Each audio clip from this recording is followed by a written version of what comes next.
Последните дождови покажаа дека мегаломанскиот проект Скопје 2014 станува реална опасност за безбедноста на граѓаните на Скопје и нивните имоти. Во јавноста се презентираше неговата корисност за наводен развој на туризмот во Скопје.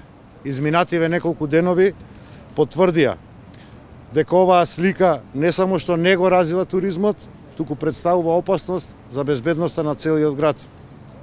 Состојбата на подрумите на објектите околу реката Вардар јасно покажува дека залудно се потрошени милионските суми за изградба на овие објекти.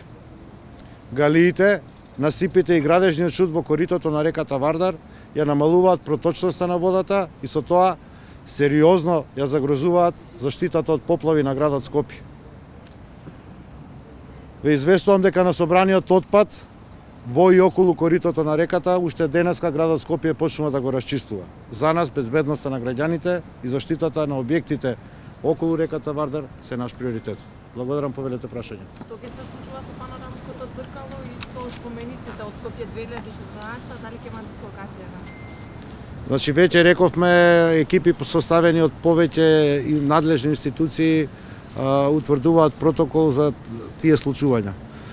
Искуството од само 2 дена дожд врнење покажува што всушност може да се случи, што е големата опасност која што му прети на градот Скопје.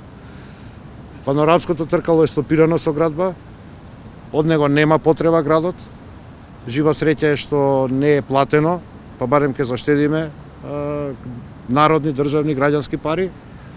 Остатокот од објектите во коритото на реката Вардар се, како што веќе известив јавноста, дел од постапки и процедури кои што се одвиваат натре во администрацијата на градот Скопје и бараме и мислење и соработка од надлежни други органи.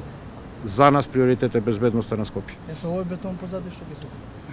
Пак ви велам, во моментот кога ќе ги донесеме одлуките, вие сами гледате, можат и камерите да снимат што е всушност заради што е всушност големата опасност од ваквите објекти во коритото на нашата река. Да, заврши јавната постапка, подпишано е решението за избор на најповолен понудувач. Очекуваме да истечат роковите за жалба евентуално. Па мислам дека некаде околу 5 милиони денари отприлика.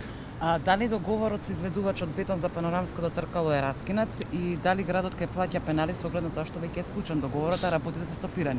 Договорот е stornиран за позициите кои што се досега изведени, бетон како и за се во Скопје 2014 е навремено платен. Договорот не предвидува понатамошната фаза на договорот предвидува поставување на тркалото, сега за сега тоа е stornирано. А докаде е анализата на галиите?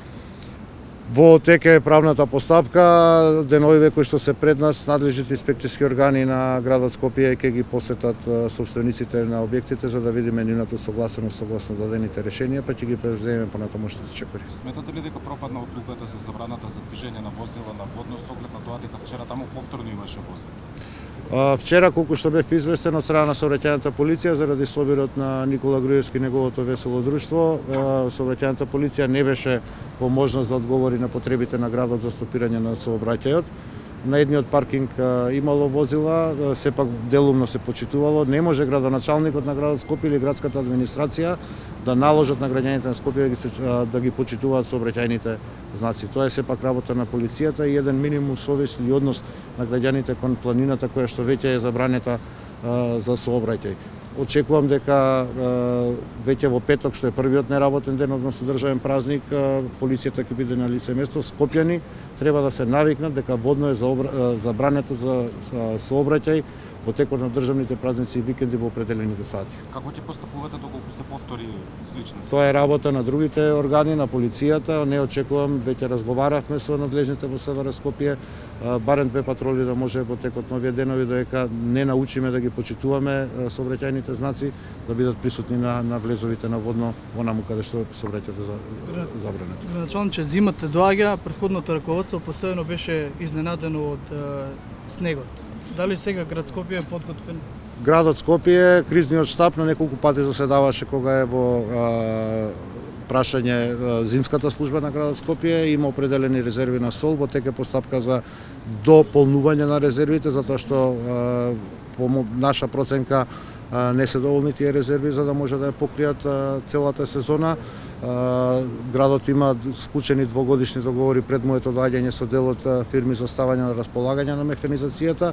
Механизацијата на фирмите, јавните предпријатија кои што се управувани од градот Скопје е во цело спремна за да одговори. Така што очекувам дека и денес започне да врне снег, ние нема да бидеме изненадени.